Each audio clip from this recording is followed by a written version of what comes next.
takes a second, but you know, you guys are patient. You guys are a patient people,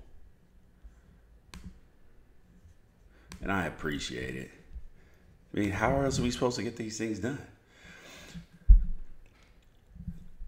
Thank you guys for joining me today on Wrighster Wrong, Unafraid. You guys are great people. You guys are great people. You guys are great Americans. We have two quick things this morning, and they are, so I have a creative new idea for Lonzo Ball and his sneaker endorsement. I have a new great idea for how he should handle his marketing in regards to shoes, because yes, he's got the big baller brand, and remember, he wore Jordans, he wore Harden's Adidas, he wore Nikes, the Kobe's, and he wore Steph Curry's in Summer League. So remember that, right? So then you might ask yourself, wow, who should he sign with, right? Might he be limiting himself? Because remember, big baller brand gives you this sort of flexibility. It gives you this sort of flexibility. So my creative idea for Lonzo Ball is this. Take the Floyd Mayweather model, since you don't just want to be an endorser, you want to have freedom, and you could potentially make more money doing it my way. Sign a per game deal. Sign a deal per game. You know how Floyd goes in the ring and boxers go in the ring and they have these one-off advertisements like Hublot, or they may where Floyd will be endorsed by, sponsored by Reebok just for the fight. He'll be sponsored by someone else on his belt, on the shirt he wears after the fight. Imagine taking that endorsement model. Imagine getting paid. You know you're going to have a nationally televised game. Nike has a new shoe that's dropping, has a new LeBron, has a new Kyrie, has a new whatever it is. And Lonzo comes out there, 150,000, 250,000 for the game, just to wear a pair of shoes. Because remember, he's the most talked about athlete in the NBA right now besides LeBron James. Maybe even more than LeBron James. He's not better than LeBron James. However, being talked about, he's there. Because people want to see him, see what he's going to do. They want to see if he's going to fail. They want to see if he's going to succeed, because he's polarizing. So why not capitalize on that polarization? Sign a per game deal. One game you might wear some James Harden because they're releasing a new colorway. Because the new Kevin Durant 10, the 12s are coming out. Putting those on. National televised game. Playoff game. You can get way more for a playoff game. Imagine how much you can get for a game 7. Imagine how much he could get. He's playing against Russell Westbrook. Jordan says, you know what? I want you in the Russell Westbrooks too. So now that's double time we get a chance to see. You see what I'm saying? Being that he wouldn't be selling merchandise and product under his own label, he can actually charge more.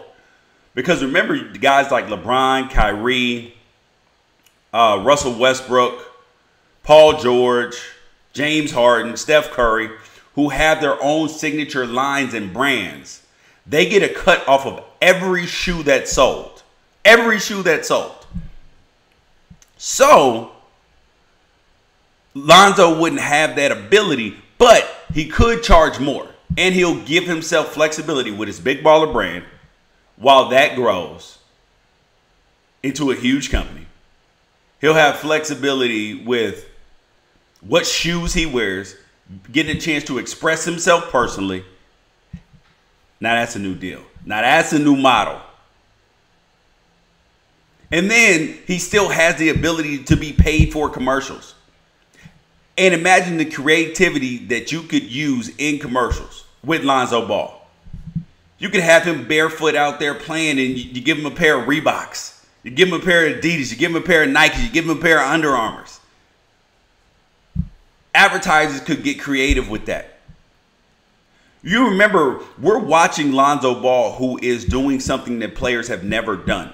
He's in a position that players have never been in. He's literally, the most talked about, or the second most talked about athlete in his sport. Hasn't played a game. People want to see him. And he has the flexibility that people want to watch him. And he can wear whatever he wants to wear. We're so busy thinking in the box that we didn't even come up with the concept of thinking outside of the box. Why not be a free agent? Why not have this model? This would be smart. Thank you guys for joining me on Wrighster or Wrong. The next topic, last topic that we have today is, where do athletes go pee?